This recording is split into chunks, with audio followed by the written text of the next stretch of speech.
DayZ is a multiplayer modification for the Arma 2 combat simulator released 11 years ago. It has already become a real phenomenon and has pushed the sales of the original on Steam up by 500%. At the first glance, it's not so easy to understand what exactly the players found in it. The living dead are, frankly, not new to video games. They were utilized by everyone, from the creators of Resident Evil, The Last of Us, and Left 4 Dead, to the authors of Plants vs. Zombies. What's so special about DayZ?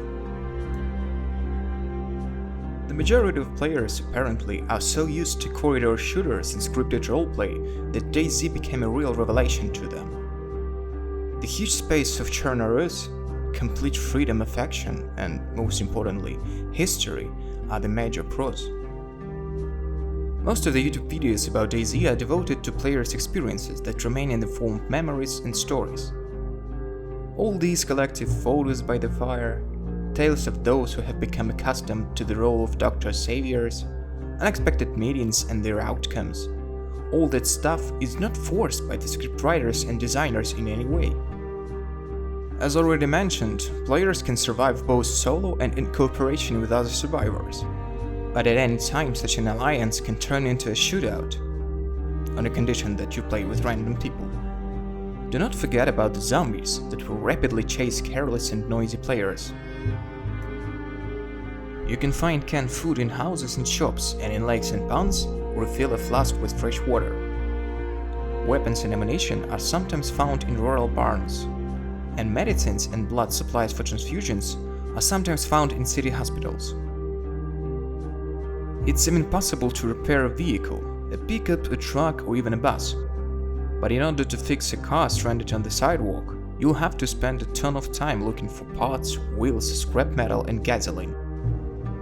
It's very difficult to cope with that on your own, so people tend to restore cars in teams. Now DayZ has been out for a while, and Bohemia just released their first DLC map, Livonia. Based on the Arma 3 Contact expansion map, Livonia is set 5 years after the outbreak that nearly destroyed Chernarus. It is decked out with large green areas, heavily forested zones, with lakes and rivers. Apparently, this is the best place to build a base, scavenge for food, and scout for wanted presences. The most notorious of them all being the nasty bears. Livonia's topography doesn't seem extremely different from the base game's map, but it does offer a different layout for those who may have grown tired of Chernarus. Besides that, there do seem to be more vehicles that spawn in, and they're relatively easier to fix up.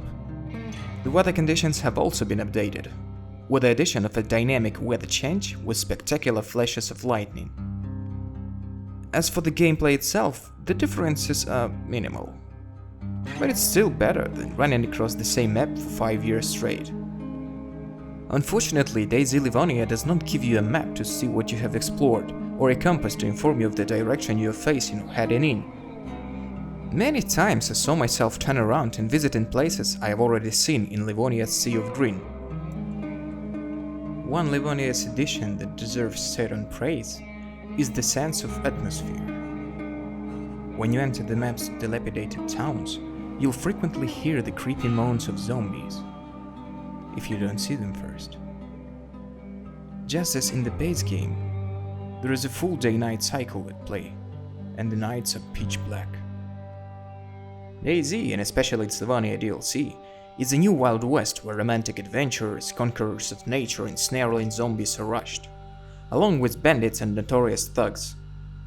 There are no rules here, but those who manage to find true friends end up victorious. Hope is that the game will exist in its present shape for as long as possible.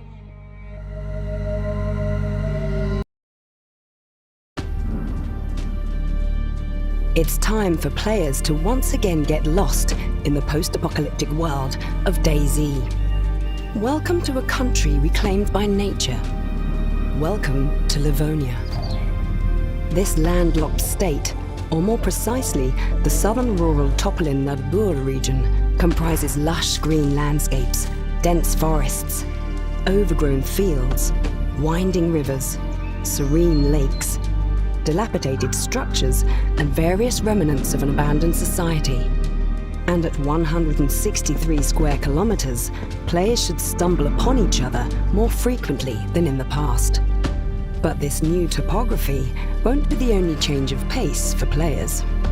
The temperate late summer climate of Livonia brings frequent rainfall and severe thunderstorms. Keep a lookout for protective gear and shelter to shield you from this relentless weather. Although idyllic, Livonia's terrain is sparse and convenient sources of food are hard to come by. Survivors will have to learn to forage, hunt, and fish in this desolate Baltic wilderness to keep their hunger at bay. Of course, with this new wilderness comes new wildlife, and you won't be the only threat stalking this perfect hunting ground. Meet the Eurasian brown bear. This formidable foe can seriously injure and kill with ease.